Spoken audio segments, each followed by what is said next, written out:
les autres à qui vous pensez sont incapables de s'entendre. Pourquoi est-ce qu'ils ont chacun créé leur crèmerie? Quel est l'objectif? C'est quoi? Pourquoi? Ah, moi, ce que je vous dis, c'est que d'ailleurs, en plus, les résultats électoraux montrent que c'est pas comme ça que les gens réagissent. Donc, en réalité, il faut que les Français, je l'ai dit tout à l'heure, redressez-vous. Il faut maintenant que dans leur fort intérieur, ils se disent, mais entre les quelques personnalités qui sont là, finalement, qui est celui en qui j'ai confiance le plus, qui est celui qui n'a jamais varié, parce qu'il y a la constance aussi d'un engagement. Hein.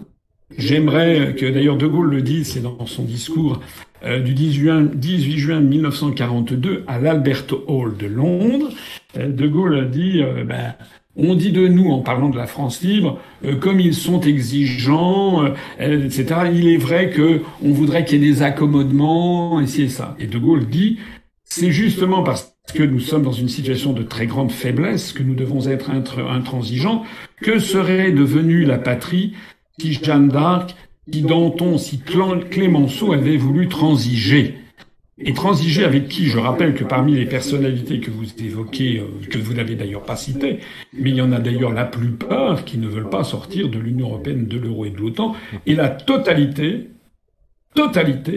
qui ne disent jamais un mot sur les États-Unis d'Amérique. Réfléchissez-y.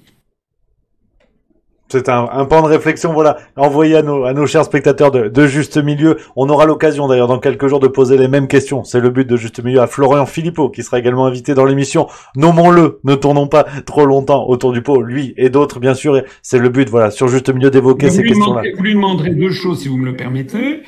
Pourquoi est-ce qu'il a créé un mouvement 10 ans après moi pour copier 95%?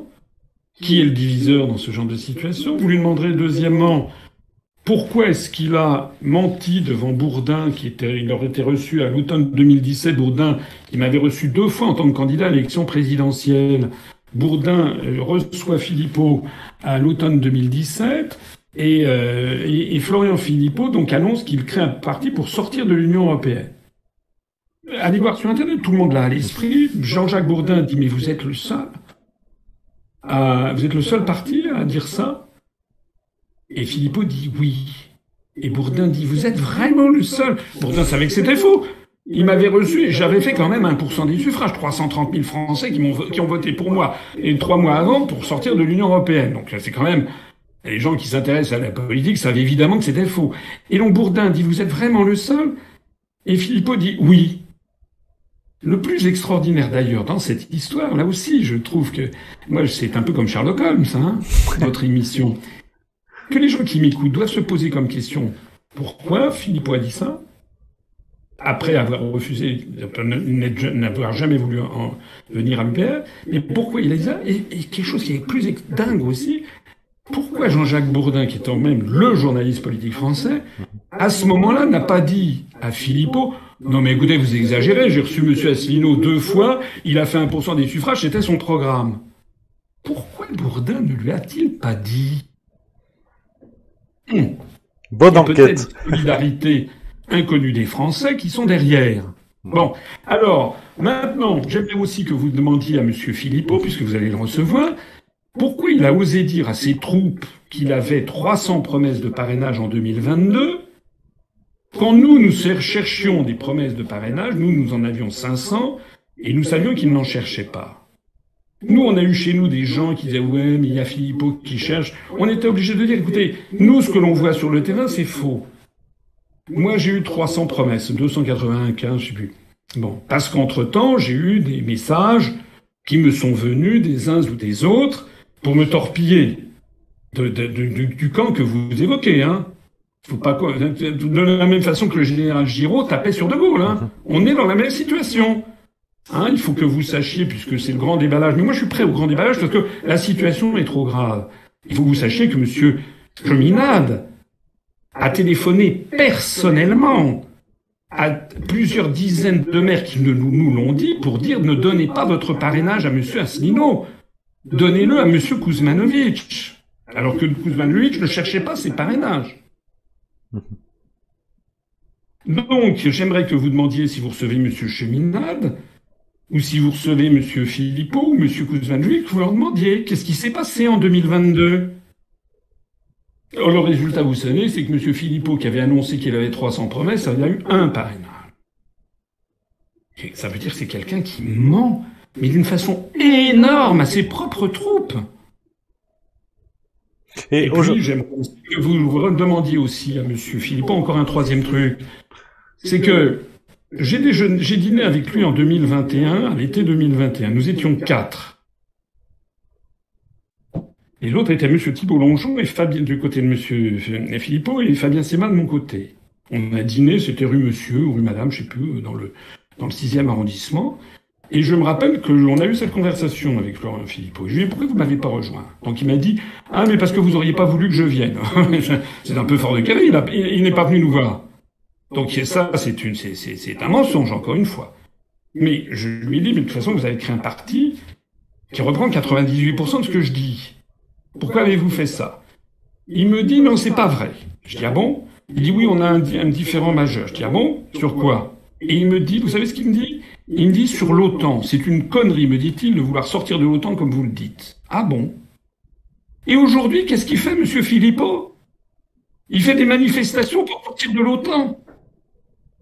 Donc, ça veut dire que, voilà, vous avez, dans un cas, quelqu'un qui est fidèle, droit, honnête, qui dit toujours la même chose depuis 16 ans, et vous avez dans l'autre cas, alors là, j'ai rhabillé pour l'hiver Florian Philippot, mais il le mérite, mais les autres, c'est pareil, qui passent leur temps à faire des va-et-vient. Écoutez, il faut savoir que nous, dans notre mouvement, on a des gens de gauche, des gens qui viennent de partout, et on a des adhérents qui nous ont dit de jamais avec Philippot, c'est l'extrême droite. Quand je dis ça à Philippot, il dit, mais non, je suis pas d'extrême droite, je suis de la gauche, etc. Mais demandez autour de vous, regardez la situation politique française. La très grande majorité des Français considèrent que ce monsieur qui a été pendant 8 ans vice-président, donc numéro 2 du Front National, est un homme d'extrême droite. Il peut dire que ce n'est pas vrai.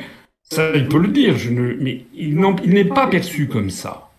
Les Français, donc, veulent une force centrale. Ils ne veulent pas une force qui soit déportée vers la droite ou déportée vers la gauche. Et j'ajouterais, vous avez vu, c'est sorti dans les gazettes, dans Le Point, il y a un site internet qui est un site qui est qualifié d'extrême droite, qui s'appelle Boulevard Voltaire. Il a organisé une galette des rois, vous l'avez lu? Il a organisé sa galette des rois. Je n'y étais bien entendu pas invité, mais Monsieur Philippot y était invité, en même temps que Monsieur Zemmour, que Monsieur Jean-Marie Le Pen. Jean-Marie Le Pen a donné un brevet d'extrême droite à Philippot, puisqu'il a dit, c'est Le Point qui l'a rapporté, Jean-Marie Le Pen a dit, ah, depuis que vous avez quitté Marine, maintenant vous êtes beaucoup plus à droite qu'elle. Et il paraît qu'il y a eu une conversation entre Philippot et Zemmour en disant, je pense à peu près comme vous, alors que je rappelle que Zemmour, par ailleurs, ne veut ni sortir de l'Union européenne, ni sortir de l'euro, ni sortir de l'OTAN, et que bien entendu, sur les États-Unis d'Amérique, sur Nord Stream, silence radio de M. Zemmour comme les autres. Voilà. Il faut donc que les gens, vous servez à ça, hein. Absolument. La situation, elle est vraiment trop grave pour que, moi, pendant des années, j'ai été gentil, bonasse, etc., essayant de rassembler. Je me suis rendu compte que ça ne marchait pas. Ça ne marchait pas parce que nous n'avons pas affaire à des gens qui veulent le bien des Français, nous avons affaire à des gens qui veulent me torpiller. Voilà. Maintenant, réfléchissez à tout ce que je viens de vous dire et puis que la suite continue. Nous, on est très confiants parce que je suis confiant d'une chose, c'est que, au bout du compte, je l'ai déjà dit tout à l'heure et j'y reviens, ce sera ma conclusion, la vérité finit toujours par l'emporter sur le mensonge.